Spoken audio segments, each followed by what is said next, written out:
Hi there, this is David Roach, Quantum Economics and Independent Strategy. Hello there, whoever you are, wherever you are, whatever you're at. Today, I want to return to the fundamentals of quantum economics. Let's think about forecasts. A good strategist is somebody who can tell a good story, who stitches together a load of disruptive variables in what seems to be a flawless network, almost like the patches of a quilt. And a good forecast is, of course, one where it is all internally consistent.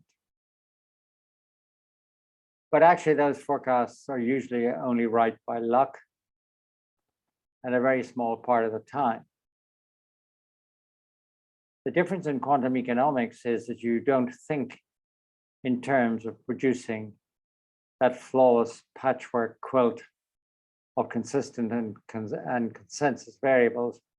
You think in terms of looking at the disruptive variables themselves. These disruptive variables are worth thinking about just as variables, consistent with themselves, but not consistent across, say, 8 or 10 of them, and not consistent with the consensus or logical economic forecast, which strategists are almost obliged to make, and good strategists turn into good stories. So I thought of 8 variables I would like to discuss. First is what I call a Kabul message. I think the lessons of shortfallings and incompetence demonstrated by the Biden administration and the withdrawal from Afghanistan is going to stick. We are not talking about whether democracy building wars are a good idea or a bad idea. We're talking about the management of a withdrawal. I think that will stick. Furthermore, because of the nature of the president, I suspect that it will be compounded by demonstrations of similar shortcomings in other areas, like fiscal policy, where the US is looking to spend $3.5 trillion again, having spent 20–30% of GDP already since the start of the pandemic. This is money which is so huge and so out of proportion that actually an intelligent person would not do it, because the fiscal strains will disrupt the economy and financial markets down the road. But Biden will do it. So I think the net result is the flaws we have seen from Kabul will be layered upon like a lasagna cake or a chocolate cake, successive layers of brown or chocolate, one on top of the other by the time we get to the midterm elections, and then beyond that, presidential elections, which will make, first of all, the midterm elections, it's likely that democracies will lose a substantial amount of power. And I don't think the president will be a second-term president. That means that the door is open, at least partially open, to a return of Trump. And I would make 3 observations about the return of Trump. Number one is he's going to be much more extreme than any Trump we've already seen. Number two, we will see Cold Wars and trade wars breaking out all over the place, because that's how he likes to behave. And he now has a long list of countries and peoples on his hit list. And finally, I think it is quite doubtful that the institutions of democracy in the United States would survive this. That, of course, would be terribly bad for the world, but it doesn't mean it won't happen. And it is certainly not a variable that I would ignore. The second is the picture of China, President Xi, the conflict with Taiwan, the almost inevitability of military conflict with Taiwan, as President Xi, who is a man who has always delivered what he said, has said that he will deal with Taiwan militarily if he cannot deal with it democratically by the end of his term in office. Now, term is a term one probably shouldn't use for the president in China because he really doesn't have a term. But it is likely that within the next 10 years we see that war. Fine. I don't think that's telling you really anything totally unexpected.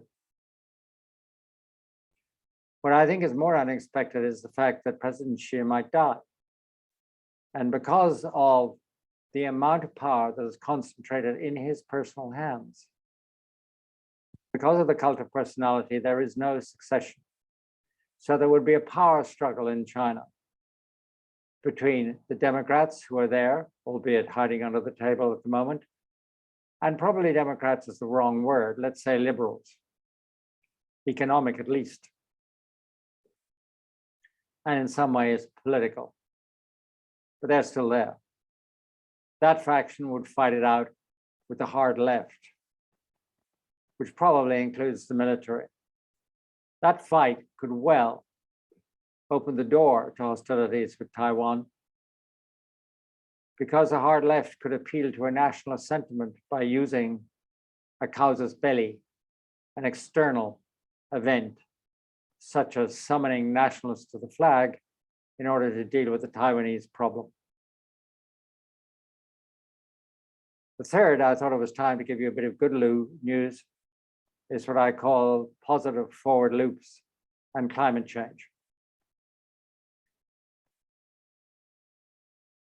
Renewable energy and battery storage is now at such a low point on the cost curve that it is competitive with traditional fossil fuel power production and way more competitive than any nuclear option.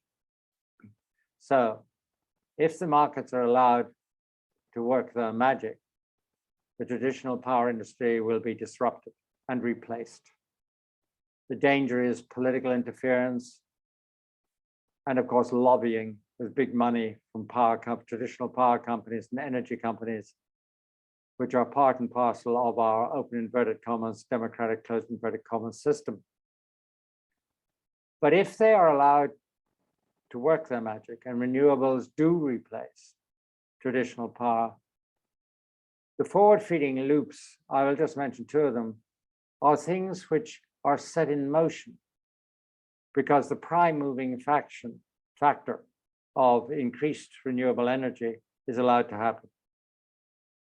Two of them would be the deindustrialization of agriculture, the end of industrial fishing, because it will become cost effective. And the science is already there to produce our food, not on farms, which produce 17.6% of global greenhouse gas emissions just from the backside of animals alone. We would grow our food, previously fished, previously generated by crop and livestock on farms, in mass laboratories, which would then be economically efficient. Similarly, if you put in enough power, renewable power, capacity, in order to cope with peak demand, that means most times of the day and most times of the year, you have excess power. That excess power can be sold very cheaply because its cost is virtually zero, except for the capital cost of putting in the renewables and batteries themselves. Sold at cheap rates, it will accelerate enormously the impact of electric vehicles, transport, and even air travel. And it will allow all the homes that we need to be heated and to be cooled in summer at virtually zero cost.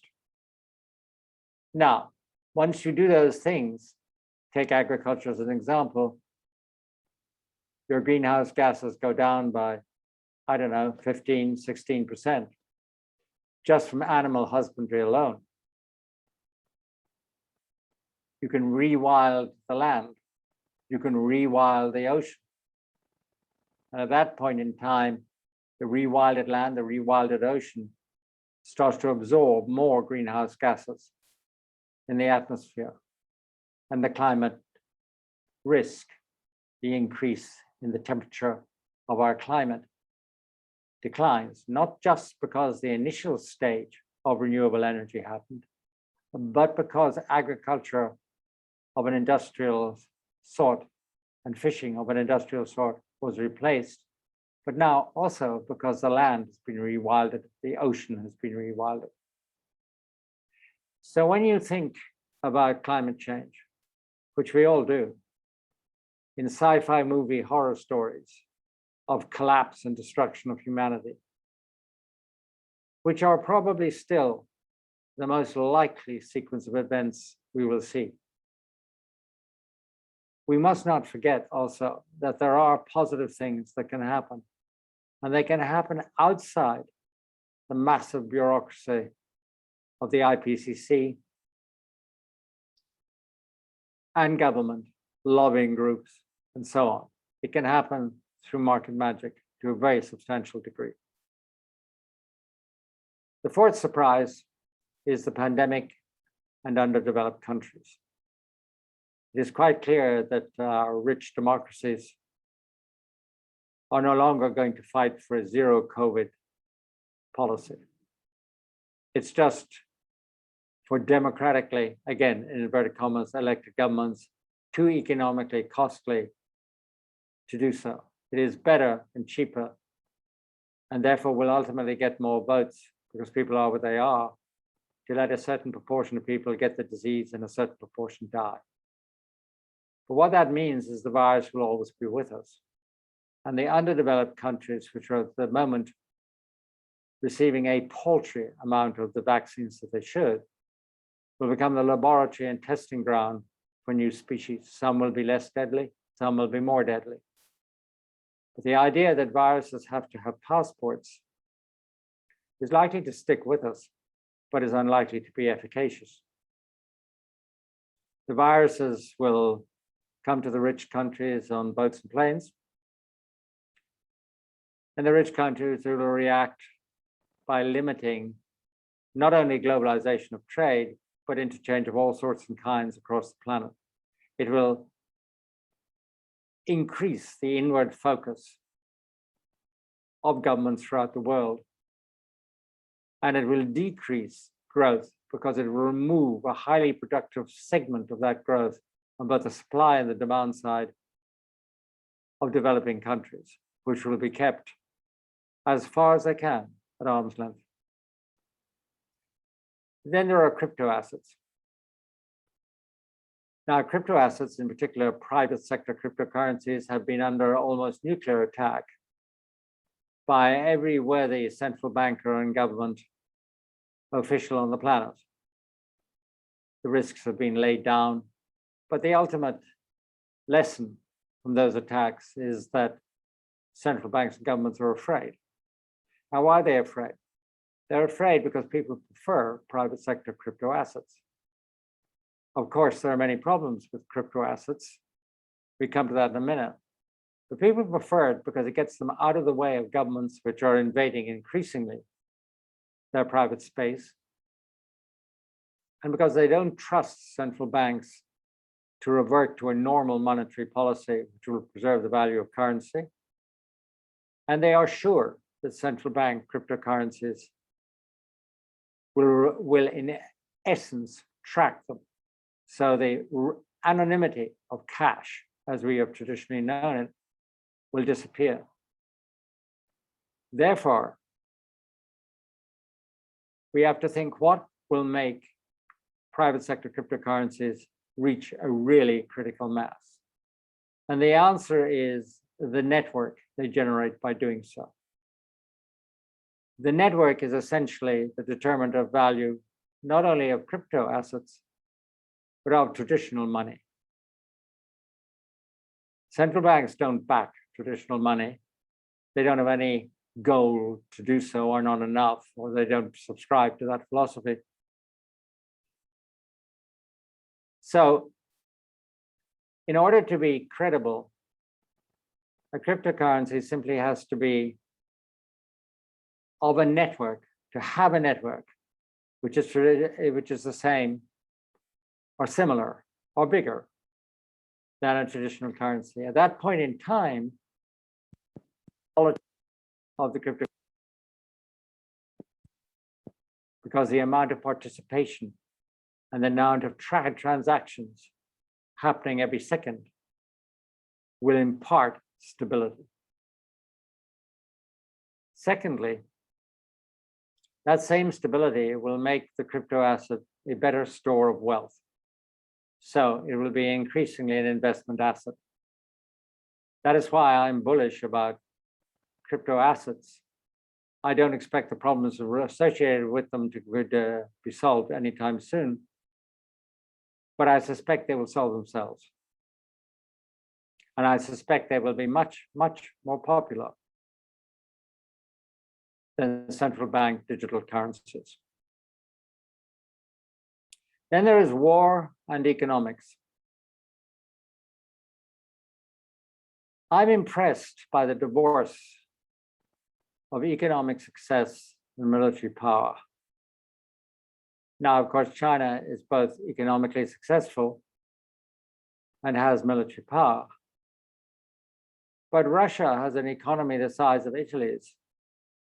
And nobody can say it is not powerful.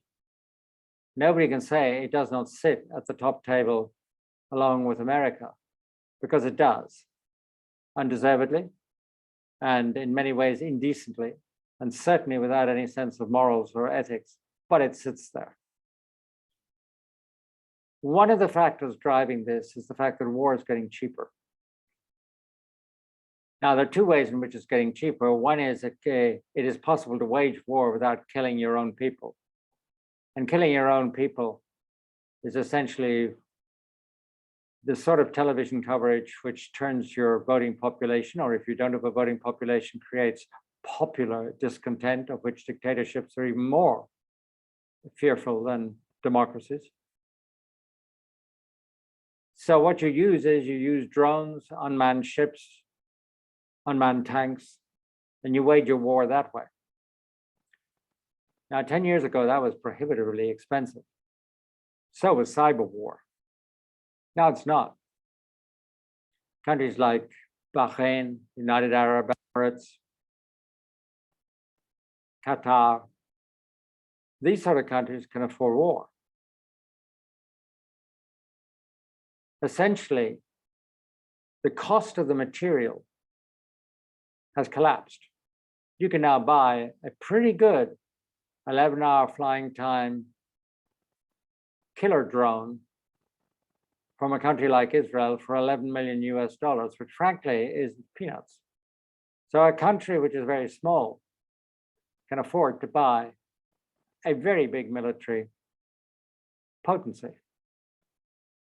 What that actually does is to put war